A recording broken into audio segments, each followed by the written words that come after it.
Hello बच्चों, अगर आप जेई मेन सेकेंड अटेम्प्ट और नीट 2025 की तैयारी कर रहे हो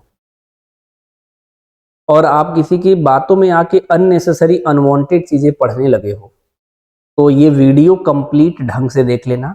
ये अपना जेई मेंस जनवरी फर्स्ट अटेम्प्ट में जो हुआ है उसकी मैग्नेटिक फील्ड के मैं चैप्टर वाइज एनालिसिस आपको प्रोवाइड कर रहा हूँ। इसकी पूरा एनालिसिस है विद सॉल्यूशन। एक बार ठंडे दिमाग से पूरा जरा ये वीडियो देख लेना। ये टाइम नहीं ज्यादा इसमें लूंगा ताकि आप ये भ्रम खत्म कर सको कि जो भी अनवांटेड बोल रहे हैं वो फर्जी की बातें हैं। जितना आपके पास नॉलेज है उसे आप एक बेहतरीन रैंक मार सकते हो, लेकिन आप बातों में आके उन अनवांटेड चीजें पढ़ना शुरू कर दिए। काम का चीज पढ़ना शुरू करो, बढ़िया रैंक आएगा। ठीक है, तो इस एनालिसिस से आपको बात करता हूं मैं। ठीक है, 22 जनवरी शिफ्ट 1 में एक क्वेश्चन है, 22 जनवरी शिफ्ट 2 में 3 क्वेश्चन है, 23 जनवरी शिफ्ट 1 में एक क्वेश्चन है, 23 जनवरी शिफ्ट 2 में 2 क्वेश्चन आया है, 24 जनवरी शिफ्ट 1 में एक क्वेश्चन है, 24 जनवरी शिफ्ट 2 में 3 क्वेश्चन है, 28 जनवरी शिफ्ट 1 में एक भी क्वेश्चन नहीं आया है, 28 जनवरी शिफ्ट 2 में 2 क्वेश्चन है, 29 जनवरी शिफ्ट 1 में एक क्वेश्चन है, 29 जनवरी शिफ्ट 2 में 2 क्वेश्चन। अच्छा, ये क्वेश्चन पूछे कैसे हैं ये भी हम डिस्कस करते हैं आपसे। देखिए, ये देख रहे हो, ये क्वेश्चन है, इसमें magnetic field upon mu B upon mu naught का डायमेंशन फॉर्मूला पूछा है। बहुत सारे बच्चे हैं बी और म्यू नॉट का डायमेंशन फॉर्मूला जो है निकाल के रखेंगे। दिमाग का भी वहां इस्तेमाल करना है आपको। कोई भी फॉर्मूला यही यूज कर लो। करंट कैरिंग वायर है, इसके सेंटर पे मैग्नेटिक फील्ड का फॉर्मूला होता है mu naught I upon 2 R. Mu naught को इधर लाओ, आई अपॉन 2 आर हो गया। आई का होता है एम्पियर, आर का होता है एल, ऊपर हो गया तो एल इनवर्स ए। टिक करो, आगे बढ़ो। सवाल की डिफिकल्टी जरूर ऑब्जर्व करिएगा किस पैटर्न पर सवाल आ रहा है। आप बिल्कुल राइट ट्रैक पे हो, समझे। अगर मैं दूसरा क्वेश्चन की बात करें, ठीक है, तो इसमें कह रहा है हमारा कि अगर किसी इलेक्ट्रॉन को मैग्नेटिक फील्ड में परपेंडिकुलर थ्रो करते हैं तो रेडियस बनाना है बोहर्स का फर्स्ट एक्साइटेड स्टेट। पता है फर्स्ट एक्साइटेड स्टेट मतलब n की वैल्यू 2। तो एक बेसिक कीवर्ड यूज करना था। जब भी किसी को मैग्नेटिक फील्ड में फेंकते हैं तो r का फॉर्मूला mv अपॉन qb होता है, और बोहर पोस्टलेट का पढ़े हो mvr equal to nh upon 2 pi. यहां से mv की वैल्यू reb यहां पे रख दो, r का फॉर्मेट बन गया, n की जगह 2 रख दो, तुरंत मैच कर गया, आंसर टिक करो। कैलकुलेट भी नहीं करना था कि आपके अंदर कोई कंफ्यूजन क्रिएट हो। अगले सवाल में चलेंगे, ठीक है। तो ये सेकेंड शिफ्ट में आ गए, ठीक है। इसमें क्या बोला है कि अगर किसी इलेक्ट्रॉन को, सॉरी किसी प्रोटॉन को, क्वेश्चन में प्रोटॉन को दिया है, किसी प्रोटॉन को अगर इलेक्ट्रिक और मैग्नेटिक फील्ड में थ्रो करते हैं तो वो बिना डिफ्लेक्शन का अपने स्ट्रेट लाइन में जाता है। कह रहा कि अगर हम वहां से इलेक्ट्रिक फील्ड हटा दें तो वो सर्किल में घूमने लगता है, उसका रेडियस दिया है। तो कह रहा है इलेक्ट्रिक फील्ड कितना होगा वहां। तो बेसिक कॉन्सेप्ट ये है कि अगर ये सीधे जा रहा होगा तो मैग्नेटिक फोर्स इलेक्ट्रिक फोर्स दोनों बराबर होगा, तो ये V का फॉर्मूला होता है। यहाँ B को E के टर्म में निकाल लिया। पता अगर वो सर्किल में घूमेगा तो रेडियस ही लगाएंगे ना, mv अपॉन qb। ठीक है, यहाँ E ले रहा हूँ, चार्ज ऑफ प्रोटॉन। अब देखो B के जगह E बाई V रखेंगे तो यहाँ E के टर्म में फॉर्मेट बनेगा और E का एक्सप्रेशन इस तरह से बनेगा। ये वैल्यू रखने के बाद सिंपल कैलकुलेशन के बाद तुरंत आंसर आ रहा था। नेक्स्ट क्वेश्चन में देख रहे हो, करंट कैरिंग वायर अगर इनफाइनाइट वाला होता है तो उसके r डिस्टेंस पे आपने ये फॉर्मूला देखा होगा कि अगर करंट कैरिंग वायर है जिसमें करंट आई फ्लो हो रहा है, r डिस्टेंस पे v का formula mu naught I upon 2 pi r होता है। इसका डायरेक्शन कैसे निकालते हैं, इसको करंट की ओर करते हैं, मैग्नेटिक फील्ड अंदर की ओर होता है। बेसिक यही तो इस्तेमाल करते हैं। 2 वायर दिया है इसमें, ठीक है, एक में ऊपर जा रहा है एक में नीचे, तो इसकी वजह से मैग्नेटिक फील्ड अंदर होगा और इसकी वजह से मैग्नेटिक फील्ड बाहर होगा। दोनों का डायरेक्शन अपोजिट है, सब्ट्रैक्ट कर दीजिए। मैं तो यहां देखा कि ये वैल्यू ज्यादा है ये कम है, तो ज्यादा में से कम को घटा दिया। आप किसी में से सब्ट्रैक्ट कर दो, कोई बात नहीं, ज्यादा ज्यादा आंसर माइनस में आ जाएगा। तो ये तो समझ में आ जाएगा कि वो वैल्यू ज्यादा है, क्योंकि जो हम लोग नेट डायरेक्शन लेते हैं जिसकी वैल्यू ज्यादा होता है उसका लेते हैं। तो ये भी सिंपल कैलकुलेशन से तुरंत आंसर 1 आ गया था, ठीक है। अब देखो नेक्स्ट 23 में आ गए, ठीक है, 23 जनवरी में। ये देख रहे हो, बेसिक सवाल पूछा है मूविंग कॉइल गैलेनोमीटर का। आपको पता है कि tau equal to C theta होता है। मूविंग कॉइल गैलेनोमीटर पढ़े हुए हो सकता है आपने के पढ़ा होगा, टॉर्सनल कांस्टेंट। थीटा का कोई डायमेंशन नहीं, फॉर्मूला होता है, तो टॉर्क का सी के इक्वल हो जाएगा। यानी जो टॉर्सनल कांस्टेंट है उसका डायमेंशन फॉर्मूला टॉर्क के इक्वल होगा, और टॉर्क होता है ml²T⁻²। तो यहाँ स्टेटमेंट का क्वेश्चन है, पहला सही है। दूसरा, इंक्रीज द करंट सेंसिटिविटी में not necessarily increase the voltage sensitivity, सही बात लिखा है। उसके बाद लिखा है फिर increase the number of turns to double to an the voltage sensitivity double. Vs का फॉर्मूला ये होता है, n बढ़ाओगे तो R भी n का डायरेक्टली प्रोपोर्शनल होता है, ये बढ़ेगा तो ये भी बढ़ेगा, तो वोल्टेज सेंसिटिविटी पे कोई फर्क नहीं पड़ेगा। ये कह रहा है डबल हो जाएगा, तो गलत है। Moving coil galvanometer converted into ammeter, ठीक है। और introduce a shunt resistance large value in parallel, भैया पैरेलल में शंट तो ऐड करते हैं लेकिन लार्ज नहीं लो, तो ये भी गलत हो गया। उसके बाद current sensitivity of moving coil galvanometer depends inversely proportional to number of turn. Current sensitivity number of turns के डायरेक्टली प्रोपोर्शनल होता है, इनवर्सली प्रोपोर्शनल नहीं, तो ये भी गलत हो गया। तो सिंपल फर्स्ट ऑप्शन टिक कर दिए। यानी अगर आप बेसिक थ्योरी के लिए रेडी हो तो आपका रैंक पक्का है, समझे। नेक्स्ट क्वेश्चन में देखो, इस सवाल में क्या पूछा है, ये है 23 जनवरी शिफ्ट 2 का, ठीक है भाई।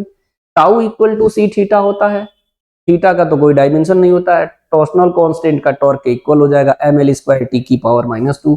तो टॉर्सनल कांस्टेंट का फर्स्ट से मैच कर रहा है, यानी डी का फर्स्ट से, डी का फर्स्ट एक ही ऑप्शन में मैच कर रहा है 4 में, तो टिक करके आगे बढ़ो।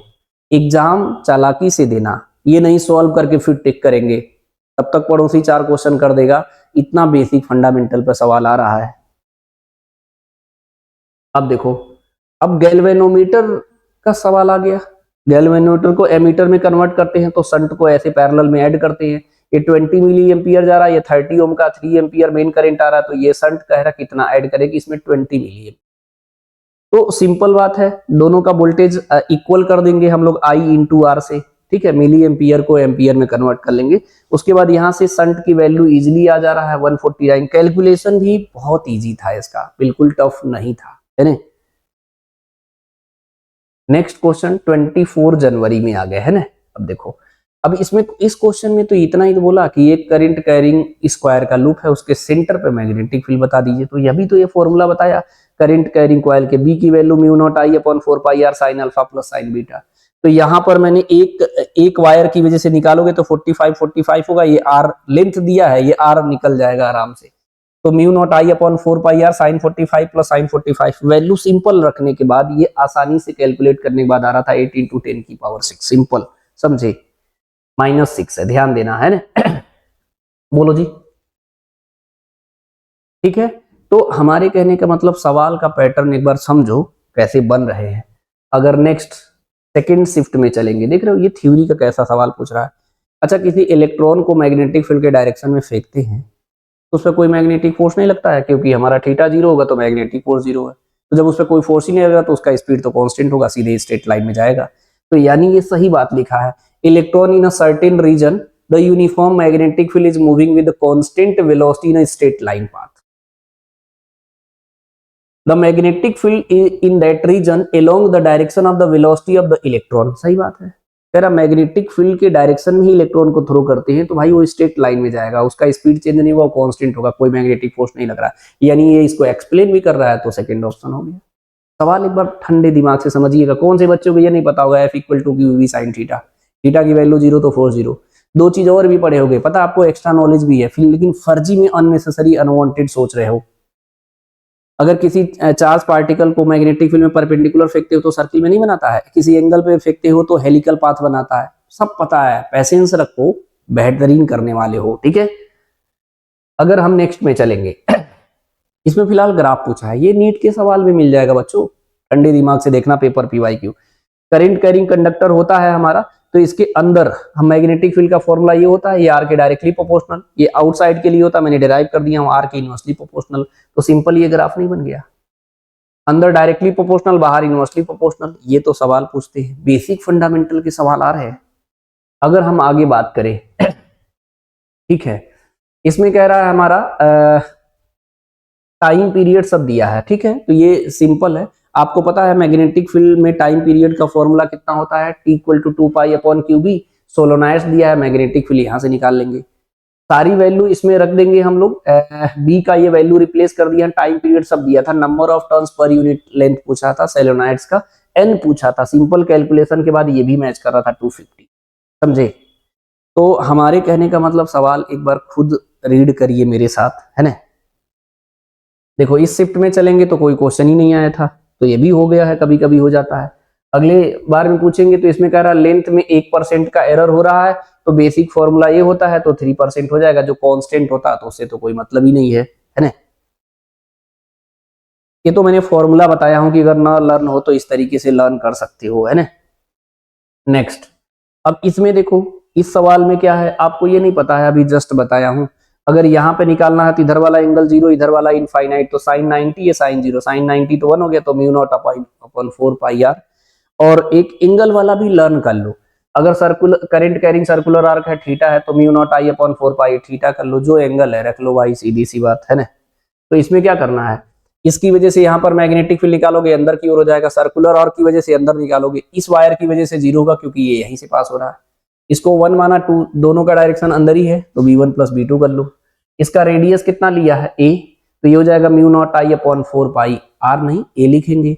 इसके लिए लिखेंगे म्यू नॉट आई अपॉन 4 पाई, ये एंगल कितना है देखो 90 90 90, pi by 2 pi by 2 pi by 2 3 pi by 2। अब इसमें से म्यू नॉट आई अपॉन 4 पाई ये कॉमन लिया है, सिंपल मैच कर गया। मतलब एक बार देखो तो सवाल को, बहुत सारे अच्छे बच्चे पता है बातों में आके अपनी पढ़ाई डिस्ट्रैक्ट कर लेते हैं, लास्ट टाइम उनको लगता है मैं गलत जा रहा हूँ, अरे बहुत बढ़िया स्कोर कर सकते हो। इसीलिए मैं लाइव आके एक टीम को लगा रहा हूँ, लाइव आएंगे बच्चों से कनेक्ट हो, ताकि उनकी प्रॉब्लम रीड करे, मैं उस पर भी काम करने का स्टार्ट करने वाला हूँ, ठीक है। देखो नेक्स्ट 29 जनवरी शिफ्ट में आ गए। अच्छा देखो अभी पीछे फॉर्मूला पढ़े थे ना हम लोग, इसके अंदर और बाहर का, यहाँ पर मैक्सिमम होगा, आर के जगह इसका रेडियस कितना है ए ले लिया है। ये कह रहा है कि इस मैक्सिमम का हाफ अंदर और बाहर कहाँ मिलेगा, तो ये ग्राफ तो याद ही होगा ना, यहाँ पे मान लो हाफ हो रहा होगा या यहाँ पे, तो सिंपल इस मैक्सिमम वैल्यू का हाफ, अंदर वाला formula mu naught I R upon 2 pi A square था, उसके इक्वल कर दिया, आर आ जाएगा। बाहर वाला फॉर्मूला क्या था, mu naught I upon 2 pi R, इसकी मैक्सिमम वैल्यू का हाफ कर दिया, यहाँ से आर आ गया, सिंपल टिक कर दिया, आंसर आ गया। जब भी ये कोई क्वेश्चन फर्स्ट टाइम बच्चा पढ़ेगा तो क्वेश्चन ही नहीं समझ में आ रहा होगा पूछ क्या रहा है, इसीलिए क्वेश्चन की अंडरस्टैंडिंग बच्चों बहुत जरूरी है, उस पर फोकस करिए और किसी की बात में ना आइए, बेहतरीन तरीके से तैयारी करिए। अगर आपको लगता है कि मैं चैनल में अच्छा सपोर्ट करता हूं तो चैनल को शेयर बेहतरीन तरीके से करो, और अच्छा काम करूंगा, जो भी डिफिकल्टी होगा आपको उस पर जरूर काम करूंगा, ठीक है। अब इसमें आओ नेक्स्ट शिफ्ट, इवनिंग शिफ्ट में आ गए। अच्छा, मैग्नेटिक फ्लक्स का formula phi equal to B होता है, वेबर होता है इसका यूनिट, तो मैग्नेटिक फ्लक्स का वेबर मैच किया, सी का सेकंड सिर्फ एक ही में मैच कर रहा है सेकंड में, तो टिक करो, आगे बढ़ो। देख रहे हो क्वेश्चन का पैटर्न कैसा बन रहा है, पूरा सॉल्व ही नहीं करना है, काम हो जाएगा। नेक्स्ट शिफ्ट पे आगे हम लोग ना, ठीक है। देखो इसमें क्या है, मैग्नेटिक फील्ड का फॉर्मूला इसमें पूछा क्या है जी, लेंथ पूछा है सोलेनोइड का, सिंपल सब कुछ दिया है, बी की वैल्यू म्यू नॉट एन आई होता है, एन की वैल्यू एन अपॉन एल होगा, क्योंकि एन क्या होता है number of turns per unit length, number of turns को एन मान लिया, एल सब कुछ दिया है, नंबर ऑफ टर्न्स सब दिया है, सिर्फ वैल्यू रखना था, एल इजिली आ जाएगा हमारा, ठीक है। ये इस तरीके के सवाल बन रहे हैं बच्चों, तो क्या आप किसी के बातों में आके अपना टाइम बर्बाद कर रहे हो, तो ऐसी गलती बिल्कुल ना करो, समझे। मैं इस चैनल पे आ ही रहा हूँ आप लोग के लिए अच्छे से सपोर्ट करने के लिए, कोई इशू हो तो मुझे जरूर बताने का प्रयास करो, मैं 100% जो भी रिमेनिंग टाइम फ्री होगा मैं आपके साथ जरूर लगा रहूंगा, और आपको ये विश्वास दिला दूंगा कि जितनी आपके पास नॉलेज है उसमें एक बेहतरीन रैंक मारा जा सकता है, लेकिन अनवांटेड चीजों के चक्कर में अपना टाइम किल कर रहे हो। इस वीडियो को यहीं पे एंड करते हैं बच्चों, ऑल द बेस्ट।